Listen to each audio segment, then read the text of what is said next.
News 81కు స్వాగతం. జగిత్యాల జిల్లా కేంద్రంలోని యడ్లంగడి విద్యానగర్లో గల శ్రీ సీతారామాంజనేయ దేవాలయానికి ధనుర్మాస పర్యటనలో భాగంగా ఈరోజు శ్రీ శ్రీ శ్రీ త్రిదండి దేవనాథ జీయర్ స్వామి వేంచేసిన సందర్భం పురస్కరించుకుని వారి ముఖ త మాతలు సుహాసినిలచే సామూహిక కుంకుమార్చన నిర్వహించారు. మాతలు భక్తులందరికీ స్వామివారు మంగళ శాసనాలు అందించారు. ఈనాటి కార్యక్రమంలో దేవాలయ ప్రధాన అర్చకులు శ్రీమాన్ రంజిత్ కుమార్ ఆచార్య, వికాస తరంగిణి ఉమ్మడి కరీంనగర్ జిల్లా బాధ్యులు గౌతమ్ రావు, జలంధర్ రావు, పొట్లపల్లి జమున, వినీత, రమాదేవి దేవాలయ ఈవో ఎస్. సురేందర్, వికాస తరంగిణి సభ్యులు, వికాస తరంగిణి జగిత్యాల బాధ్యులు పాంపట్టి రవీందర్, సామాజిక కార్యకర్త మరియు వికాస తరంగిణి సభ్యులు తవుటు రామచంద్రం, భక్తులు, మాతలు అధిక సంఖ్యలో పాల్గొన్నారు.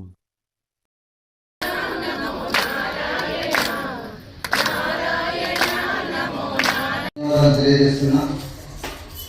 అలాగే మన ఉమ్మడి కరీంనగర్ జిల్లా బాధ్యులైనటువంటి అధ్యక్ష బాధ్యత వహిస్తున్నటువంటి శ్రీమాన్ గౌతమ్ రావు గారు ఇప్పుడు వారి విషయాన్ని మహిళా మనందరికీ జయశ్రీమన్నారాయణ. అమ్మ ఎంతో చక్కటి శాఖ జగిత్యాలలో ఉండే జమున గారు ఎందుకో కొంచెం శ్రద్ధ వహించక, రవీందర్ గారు శ్రద్ధ వహించక, రంజిత్ స్వామి గారి ప్రోత్సాహం లేక రెన్యువల్ చేసుకోవాలి. ఎందుకంటే మనకు జిల్లాలుగా విడిపోయి ఈ జిల్లాలో ఒక 5 శాఖలు ఉండే మనకు జగిత్యాల, కోరుట్ల, మెట్పల్లి, మల్లాపూర్, రాయకల్, జగిత్యాల అన్నీ బదైనాయి. జిల్లా హెడ్ క్వార్టర్ ఉన్నా మనకు ఒక శాఖ ఉండాలి తప్పకుండా. మనం ఎప్పుడన్నా ఏదైనా కార్యక్రమం చేయాలనుకున్నప్పుడు చిన్నజీయ స్వామి వారు అడుగుతున్నారు, అక్కడ వికాస తరంగిణి ఉందా, కార్యక్రమాలు జరుగుతున్నాయా. అది లేకపోతే సమయం ఇవ్వడం లేదు. వీరేదో అన్ని జిల్లాలు తిరుగుతూ మన దగ్గర రావడం జరిగింది దేవనాథ జీయ స్వామి వారు. కనుక దాన్ని రెన్యువల్ చేయండి. ఇప్పుడు స్వామివారు చెప్పారు, సమాజంలో సేవ చేస్తేనే గుర్తింపు ఉంటుంది, ఉద్యోగం చేస్తేనే గుర్తింపు ఉంటుందని వెళ్ళేప్పుడు చెప్పారు. చక్కటి అవకాశం మన జీవితంలో చిన్నజీయ స్వామి వారి ఆచార్యులుగా వికాస తరంగిలో మనం సేవ చేసుకొని వట్టి వాళ్ళకు దొరకదు. ఇది మీరు రోజు రావాల్సిన పని లేదు, 24 గంటలు సమయం ఇవ్వాల్సిన పని లేదు. ఒక 4 విభాగాలు ఉంటాయి మనకు వికాస తరంగిలో. మహిళా ఆరోగ్య వికాస్ ఒకటి, సంస్కార వికాస్ ఒకటి, ప్రజ్ఞా వికాస్ ఒకటి, యువ వికాస్ అన్ని 4 విభాగాలుగా మనం సేవా కార్యక్రమాలు చేస్తున్నాం. ఆరోగ్య వికాస్ ద్వారా ఇక్కడ ట్రైనింగ్ పొందారు, ఇంతకుముందు అవగాహన ఉంది. మహిళలలో ట్రీట్మెంట్ చేయడం, క్యాన్సర్ అవేర్నెస్ కార్యక్రమం చేయడం, గర్భసంచి ముఖద్వారా అని వాళ్ళకి పరీక్ష చేస్తూ ఏమైనా ఇన్ఫెక్షన్ ఉన్నాయా అని మనం చేయడం, అలాగే రొమ్ములలో ఏమైనా గడ్డలు ఉన్నాయా అని ఈ 2 పరీక్షలు మనం చేయడం జరుగుతుంది. మన కార్యకర్తలే ట్రైనింగ్ పొందారు, పర్ఫెక్ట్గా చేస్తున్నారు. ఒక 45 లక్షల మందికి పరీక్షలు చేయడం జరిగింది మనం ఇంతవరకు. కరీంనగర్లో మేము బేస్ క్యాంప్ అని పెట్టాము జిల్లా కార్యాలయంలో. రెగ్యులర్గా అక్కడ క్యాంపు నడుస్తుంది. మొన్నటి వరకు 2 పెట్టుకున్నాం, 2వ ఆదివారం 4వ ఆదివారం అని. బయటి గ్రామాలలో కూడా చేయాలి కనుక దాన్ని అక్కడ ఒకటి పెట్టుకొని ఒక మండలం తీసుకున్నాం, మానకొండూరు మండలంలోని గ్రామాలన్నీ చేస్తూ వెళ్తున్నాం. అలాగే ప్రజ్ఞ ద్వారా చిన్నపిల్లలలో మోరల్ వాల్యూస్, దేశం గురించి, తల్లిదండ్రుల గురించి, మన దేశ ఔన్నత్యం గురించి వారికి అన్ని తెలియడానికి మనం సమ్మర్లో క్యాంపులు పెడుతున్నాం, రెగ్యులర్గా పెడుతున్నాం. మన కరోనా వచ్చినప్పుడు రెగ్యులర్గా పిల్లలకు క్లాస్ తీసుకోలేకపోతున్నామని బాధపడే సమయంలో ఆన్లైన్ ద్వారా నేర్పిస్తాం భగవద్గీత అని సంకల్పించుకొని స్వామివారి మంగళశాసనం తీసుకొని ఆన్లైన్లో కరోనా సమయంలో భగవద్గీత ప్రారంభం చేస్తే ఒక్క కరీంనగరే కాదు, లండన్ వాళ్ళు, అమెరికా వాళ్ళు, ఆంధ్ర వాళ్ళు, బెంగళూరు వాళ్ళు అందరూ కూడా అందులో జాయిన్ అయ్యారు.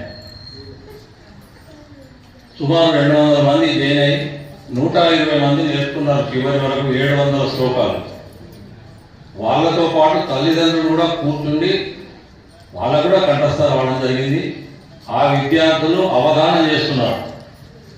అవధానం అంటే మీకు ఐడియా ఉంది కదా, ఏ శ్లోకం అడిగినా ఏ అధ్యాయంలో ఎన్నో శ్లోకం అడిగినా చెప్తారు, వెనక్కి రెండు వదిలిపెట్టమన్నా చెప్తారు, ముందుకు నాలుగు వదిలిపెట్టమన్నా చెప్తారు, ఒక అక్షరం ఎన్ని శ్లోకాలలో ఉంది అని అడిగితే కూడా చెప్తారు. అట్లా అవధానం ఆన్లైన్ ద్వారా ఒక సంవత్సరం నేర్చుకొని 4 బ్యాచ్లైన ఇప్పటికీ ఇప్పుడు 5వ బ్యాచ్ నడుస్తున్నారు. ఇప్పుడు మీకు ఇళ్ళకే ఇచ్చేట్టుగా స్వామివారు కొత్తగా పెట్టారు, రోజు 2 శ్లోకాలు చక్కగా నేర్చుకోవచ్చు. 4 సీరియల్ చూస్తున్నాం మనం, అరగంట. దీనికి ఎంతసేపు? 2 శ్లోకాలు చదువుకోవడానికి 10 నిమిషాలు, సాయంకాలం వాటిని వివరంగా చెప్పడానికి 40 నిమిషాలు అని చెప్పారు. నేర్చుకుందాం. అందులో ఉన్న విజ్ఞానాన్ని మన జీవితానికి సారానికి జరిగిన ఒక 50,000 మందితో స్వామివారితో కలిసి నోటికి చదవాలి అనే దాని మీద నేర్పడం జరుగుతుంది. చేసుకునే అవకాశం మీ అందరికి కలిగింది. ఆ అద్భుతమైన దృశ్యాన్ని చూసే భాగ్యం మనకు కలిగింది. పునః మళ్ళీ ఒకసారి వికాస్ కలిగినది పరిపుష్టం చేసేందుకు అనేక విషయాలను గౌరవ గౌతమ్రావు గారు మనకు శ్రమించారు. క్యాంపులో ఉన్నటువంటి రామాలయం బేస్గా అక్కడ ఉన్నటువంటి తల్లులందరికీ ఒక ఆసక్తి, ఇక్కడ అద్భుతమైన కార్యక్రమాలు జరుగుతాయి ఇళ్ళగడ్డ దగ్గర, అక్కడి నుంచి ఇక్కడికి రాలేకపోతున్నాం, అక్కడ ఒక శాఖ పెట్టుకుంటే బాగుంటుంది అని వారంతా అడగడం జరిగింది. వాళ్ళైతే సభ్యత్వం తీసుకోండి, తర్వాత ఏం అందరం కలిసి కూర్చొని ఏ విధంగా చేద్దాం అనేది ముందు తీసుకువెళ్దాం. అలాగే మంచి విషయాన్ని ఇప్పటి వరకు మనకు చెప్పారు. ఈచ్ వన్ క్యాచ్ వన్ కాదు, ఒక్కరి ఇంటికిద్దరిని మన లైన్లోకి వచ్చే వాళ్ళని తీసుకుందాం.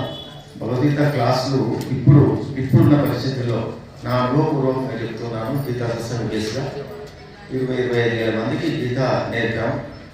అయితే నేర్పే టైంలో అప్పుడు అన్ని స్కూళ్ళల్లో రానియకపోయేది. ఇప్పుడు పరిస్థితి మారింది. ప్రతి స్కూల్ వాళ్ళు ఫోన్ చేసి అడుగుతున్నారు, మా స్కూల్లో క్లాస్ పెట్టండి అంటే. మానవ విలువలు పతనం అవుతున్నటువంటి వేళ ఏకైక గ్రంథము గీతను మార్చేది భగవద్గీత ఒకటే అనేది తెలుసుకోవడం జరిగింది. అందుకే ప్రతి స్కూల్ అడుగుతున్నారు. కానీ మనకు ఉన్నటువంటి సభ్యుల్లో టైం ఇవ్వలేకపోయి చెప్పే పరిస్థితుల్లో లేకుండా జరుగుతుంది. మన తర్వాత జనరేషన్ ముందుకు రావడం లేదు. 20 సంవత్సరాల క్రితం ఎవరైతే ఉన్నామో మళ్ళీ వాళ్ళనే కనబడుతున్నాం తప్ప మన పిల్లలు, మన తర్వాత జనరేషన్ వాళ్ళలో స్ఫూర్తి నింపేందుకు శతవిధాల ప్రయత్నం చేస్తున్నాం. ఒక 100 మందిని ముందు వేసుకుంటే అందులో 10 మంది దొరుకుతున్నారు, అందులో 2 ఉంటున్నారు, 8 మంది జారిపోతున్నారు. అట్లాంటి వాళ్ళని తీసుకుందాం. అయితే ఒక ఆలోచన ఏమిటంటే ప్రతి స్కూల్లో అక్కడ ఉన్నటువంటి అధ్యాపకునికే భగవద్గీత మీద పట్టుండేలాగా నేర్పడం, నేర్పిన తర్వాత ఆ స్కూల్లో ఆ ఉపాధ్యాయుని ద్వారా ఆయా స్కూళ్ళలో ఒక క్లాస్ పెట్టి అక్కడ ఉన్నటువంటి విద్యార్థులకు భగవద్గీత నేర్పే విషయాన్ని కూడా గీతా సత్సంగం నుంచి ఆలోచన చేయడం జరుగుతుంది. వికాస్ తరంగిణి తోడై 2 కలిపి ఈ కార్యక్రమాన్ని మనం చేపడతాం. ప్రతి విద్యార్థికి భగవద్గీతను చేరేలాగా వచ్చే గీతా జయంతికి స్వామివారు ఆదేశించినట్టుగా 50,000 మందిలో అక్రమైన భాగాన్ని మన ప్రాంతం నుంచి తీసుకుపోయే కృషి చేద్దామని సందర్భంగా తెలియజేస్తూ వచ్చేసిన మీ అందరికీ కూడా పేరున శుభాభినందనలు, శుభాకాంక్షలు తెలుపుతూ ఈ కార్యక్రమాన్ని ఒక పద్ధతి ప్రకారం నడిపించినటువంటి శ్రీమాన్ రంజిత్ కుమార్ ఆచార్యుల వారికి, అర్చక బృందానికి అందరికీ కూడా పేరున వికాస్ తరంగిణి జగిత్యాల శాఖ పక్షాన అనేక కృతజ్ఞత అభినందనలు తెలుపుతూ జై శ్రీమాన్. 200 మందిని మెంబర్షిప్ చేయించారు. నేను చెప్పాను దాన్ని ఒక్క శాఖ కాకుండా 4 ప్రాంతాలకు విడగొట్టాలంటే దాన్ని 4 శాఖకి, గృహిణులకు ఒకటి, వ్యాపారస్తులకు ఒకటి, అన్ని కూడా గ్రూప్లో వైపు ఉంటాయి. అందులో ఎంటర్ కానీ జిల్లా స్థాయిలో కాంపిటీషన్ ఉంటుంది. సంవత్సరం తర్వాత ఇందులో ఫస్ట్ సెకండ్ థర్డ్ వచ్చిన వాళ్ళకు మళ్ళీ స్వామివారి దగ్గర కాంపిటీషన్ ఉంటుంది. స్టేట్ లెవెల్లో కూడా ఫస్ట్ సెకండ్ థర్డ్ వాళ్ళకు ప్రైజెస్ ఉంటాయి. అందరికి చెప్పండి, అందరికి చేయించాలి. మనం చేయించుకోవాలి, చేసుకుంటుంటే మనం గైడ్లైన్ చేస్తే బాగుంటుంది. జై శ్రీమన్నారాయణ.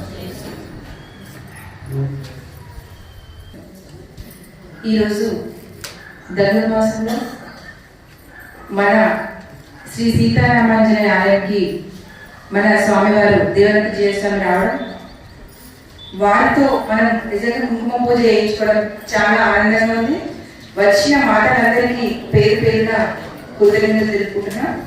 ఎందుకంటే మనం ప్రతిరోజు ఈ నెల రోజులు 4 గంటలకి లేచి ఇక్కడికి 5:30 వరకు వచ్చి మనం ప్రతిరోజు భోజనం చేస్తున్నాం.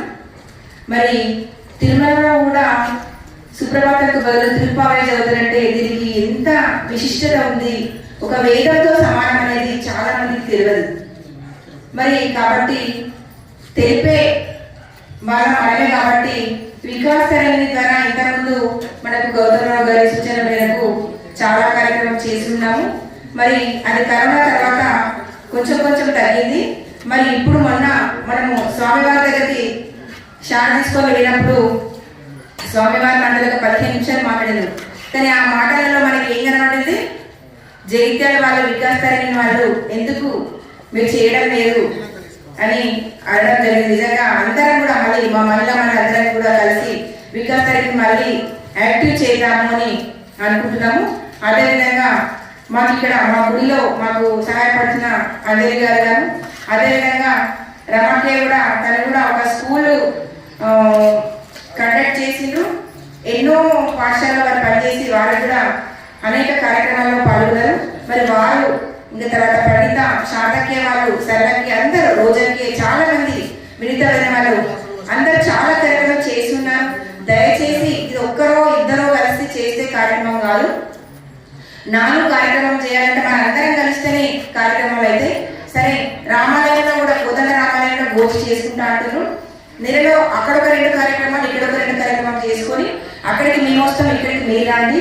కనీసం అట్లైనా కార్యక్రమాలు అన్ని చేసుకొని మళ్ళీ స్వామివారికి సంతోషంగా ఉండే విధంగా చేయాలని, మరి ఇప్పుడు దేవంత జీవస్వామి గారు వారి మంగళ శాసనాలు మన అందరి మీద ఉపయోగపడాలని, మనం వినియోగించుకోవాలని కోరుకుంటూ మరి ఇక్కడికి వచ్చిన మరి దీనికి ముఖ్యంగా ఏంటంటే రమణకైతే అన్ని గుళ్ళ సత్సంగం వాళ్ళు ఉన్నారు. ఇప్పుడు ఇంకా మన ఈఓ గారు ఉన్నారు. అందరు పట్టించుకుంటూనే మరి ఏ కార్యక్రమం అయినా జరుగుతుంది. కాకపోతే మాకు గౌతమరావు అంకుల్ గారు మాకు నెలకు 4 రోజు మీరు ఏదో ఒక రకంగా మీరు వచ్చినప్పుడు మాకు ఒక 5 తోటి కానీ 10 మందితో కానీ ఒక మీటింగ్ లాగా పెట్టి ఏ కార్యక్రమాలు చేస్తారని మీరు కొంచెం మాకు అంటే ఎద్దులు ముళ్ళు కట్టి పొడుస్తారు అంకుల్, అట్లా అయితే మేము పనిచేస్తామని మేము అనుకుంటున్నాము.